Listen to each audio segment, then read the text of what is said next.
The fluorescent lights hummed with an infuriating monotony, a stark contrast to the frantic beat of my heart against my ribs. I'd been sitting in this hospital waiting room for how long? Hours? Days? The air was thick with the sterile scent of antiseptic and something else. Something old and stagnant like a forgotten memory. I shifted on the stiff vinyl chair, the squeak echoing in the unnerving silence. I glanced up at the clock on the wall. The second hand was frozen, stuck between the 6 and the 7, mocking me with its stillness.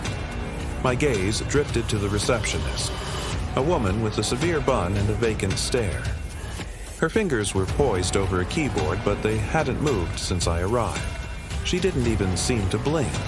An icy dread began to creep up my spine, colder and sharper than the draft from the air vent. I surveyed the other occupants of the room. A woman with a faded floral dress, her head bowed as if in prayer. An elderly man clutching a worn-out hat, his eyes fixed on a spot on the far wall. A young boy, his hands folded neatly in his lap. They were all perfectly, unnaturally still. It was like looking at a photograph, a moment frozen in time. But this wasn't a photograph. My own breath was coming in ragged gasps, loud in the oppressive quiet. Then, a horrifying realization dawned on me. A truth so terrible it almost made me laugh. I watched the woman's chest. It didn't rise.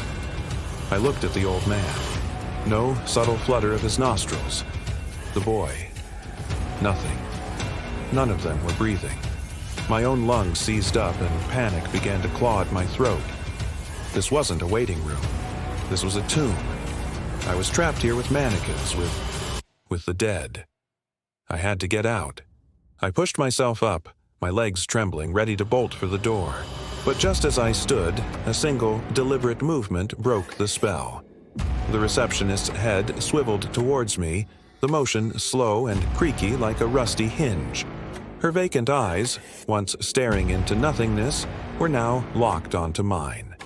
A thin, bloodless smile stretched across her lips, a grotesque crack in her porcelain face.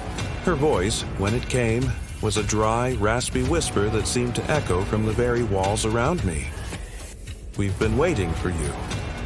Scared yet? Subscribe and follow for your next dose of horror. Thank you."